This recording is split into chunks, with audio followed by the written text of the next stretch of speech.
دسالن هری زحمت این شورش جن آرجاوا ده لحمور و جاوا بتایبت لعفرینه بکده که بسینور بویرکی و بریارداری کمزن بجنولوژی جبو گرتنا شورش یارنگ جن و رونقبیری جن بویا خودی کرد و هولدان گلک مزن دست لدله جن شنگال ين وحشيات الداعشة بأواي كهري جران جيانا دايا جبورو نكرنا سوسيولوجي وديرو كوان جنان لبيدا بري خباطن لكولينن إن لسرقة دي دايا مشاندن عندما ما أكاديمية جينولوجية ناجيهان أكارسل بجنن باشور كردستان إيرا لسليمانية خباطن برتوخانيا برهمن جنن كرد ونافندا لكولينن بري بدبر بجنن باشور كردستان ين انجام من هری گران این پولیتیکای فاشیزم و نتو دولت جیان کرنه را ددما بجنولوژی پیشنگتی افراندن روشنبیری جن بجوش بریار و اراده کامزن و دکر جالیه بهشمندی هیزن داگر کرد این رش و تاریبه باوی که هوبانه هات قتل کرن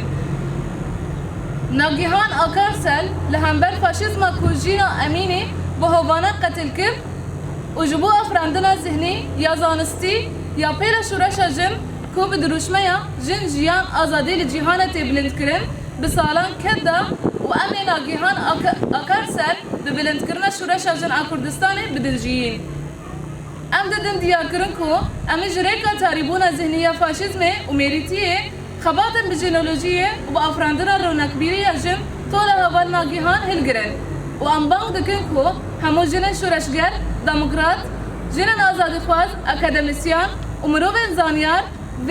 سویقاست سیاسی شرمزار بکن و بدروشمه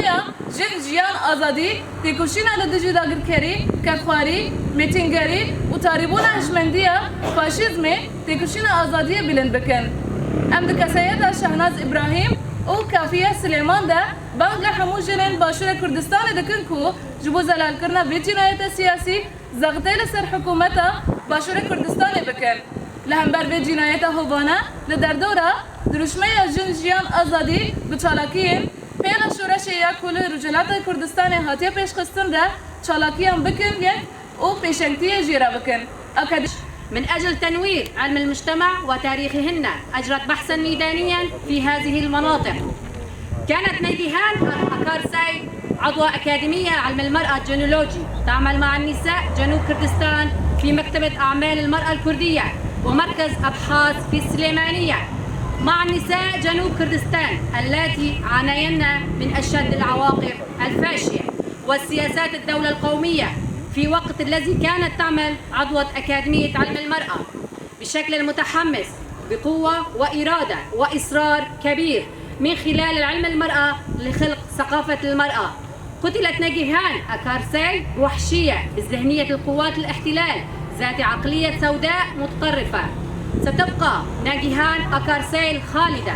وذلك من خلال رفع وتيرة ثورة المرأة في كافة أصقاع كردستان. ناجيهان أكارساي التي كانت تعمل منذ عقود لخلق القوة الذهنية والعلمية لموجة ثورة المرأة التي أثيرت في جميع أنحاء العالم تحت شعار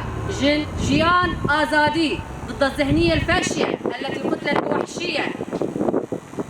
بوحشية الشابة الكردية في شرق كردستان. جينا أميني نعلن أننا سوف ننتقم لصديقتنا ناجيهان من خلال خلق تنوير نسائي بعلم المرأة بالرغم من وجود ظلم الذهنية الفاشية والذكورية المهيمنة.